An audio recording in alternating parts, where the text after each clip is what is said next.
Hello there, welcome to this revision video, History Around Us, Helmsley Castle. We're just going to talk about artistic reconstructions in this short video presentation. So artistic reconstructions are when artists are commissioned by historians or by people at the historical site to draw reconstructions to help us to be able to really imagine and really make sense of what a castle might have looked like in its time. So these are some of the various artistic reconstructions that we've looked at, and they really help you to be able to imagine and reconstruct in your own mind what the castle looked like at various times in its history. And we can see the development and the way that the castle has evolved and changed through time. And we can see very much that the castle footprint that we see today very much has its origins from that time period in around about 1300, the type of the height of the De Roost family. It's their changes that they made in the sort of late 12th, 13th and 14th century that really create that castle that we can still see today. And that means that as historians we can very much see through the site evidence what the castle might have looked like at its height in, say, the year 1300, 1400, even what it looked like in 1585 when the Tudor mansion had been completed.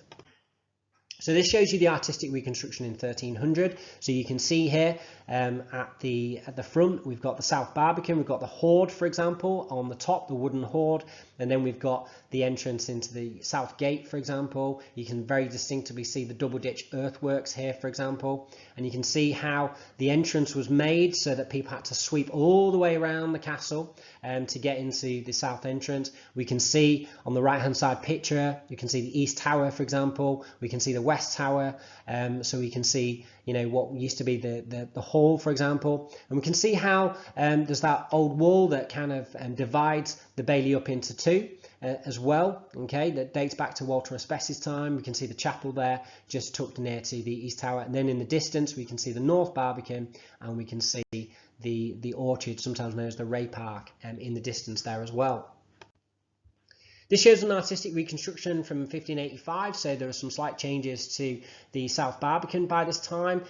In the 14th century, the sort of open back nature was changed and some residential buildings were built onto the South Barbican to house the constable. You can see the completion of the Tudor mansion here, for example. You can see the changes to the chamber block on the West Range next to the West Tower. And we can see the wing walls that have been added to link up the South Barbican and the rest of the castle. And this, of course, is Helmsley Castle today, so we can see lots of those features. Obviously, it's in ruin nowadays, and we can see that the main parts of the castle walls are obviously taken down during the English Civil War and the slighting of the East Tower. And you can see some of the debris there as well.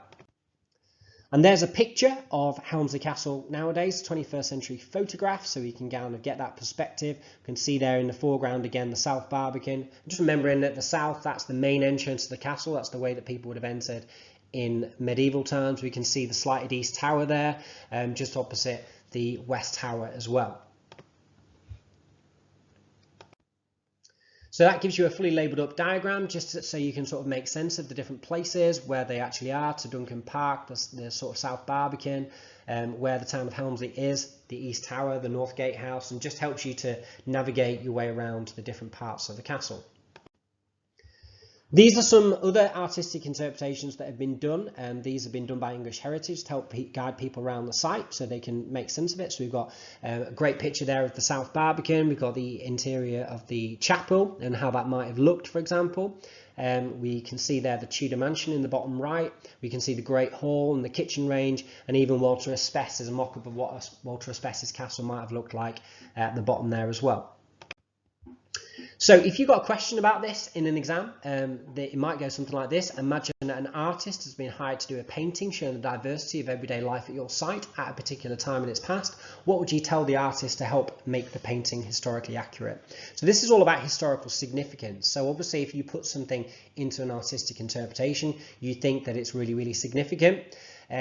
So whenever you get a question in the exam about artistic interpretations, just remember to think about what artistic interpretations have you already seen, and maybe try and base some of your answers around those. So thinking about, when those artistic interpretations were made, why they decided to paint those particular pictures. So for example, time period to look at if you were going to do an artistic interpretation question would be maybe medieval times, in the time of the Doris family. And if they're saying, for example, a particular time in your past, it doesn't need to be a specific date. It just needs to be maybe a particular time period. So maybe early 14th century or during the English Civil War. You might go for a specific event like the slighting of the East Tower or something like that. But you just need to have in mind some of the key aspects and the key things about how you could write about artistic interpretations. So for example, for this question, you're only allowed to write about one particular time period in its past. So in terms of your 3 kind of key arguments to write about, I've chosen in this example answer to think about 14th century changes. So looking at what Helmsley Castle was like in the 14th century. Now remember, this is a time period where there's lots of domestic changes being made to the castle. So we've got changes to the South Barbican, for example. We've got domestic arrangements such as the hall and the kitchen being built during this time. We've got that heightening of the East Tower as well that takes place in the 14th century. So that might be a really good time period to focus on, but equally you could do the same question looking at, say, Helmsley Castle during the English Civil War, for example. So always have in mind some pictures of a specific time period. So these are both around about that time period to actually think about. South Barbican, Great Hall. So you could actually have some of those pictures in your mind to think about when you're actually answering your question. And here would be some example answers. We don't need to sort of read this to you, but you can pause them and just have a look at them. And just remember, any of these artistic interpretation questions, you need to think about how you're going to use that physical site evidence to be able to explain how that helps you to make a painting historically accurate. So obviously the physical site evidence that you can see now is something that's going to give you a clue on how to actually come up with a historically accurate painting.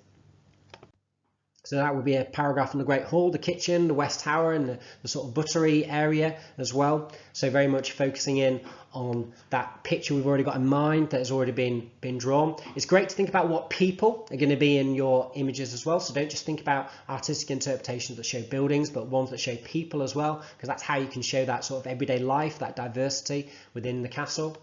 And then this one is all about the East Tower as well. And again, thinking about how you can use that physical evidence, so what you can actually see in the East Tower now, how's that going to enable you to actually draw or give instructions to an artist to draw a historically accurate artistic interpretation. And that would be a clinching argument. So again, you need to think about, well, why is this time period particularly significant in terms of drawing artistic interpretations? So there's a revision video just to help you hone in on the different artistic interpretations and maybe be successful on a question around that. Thanks very much for listening. Bye-bye.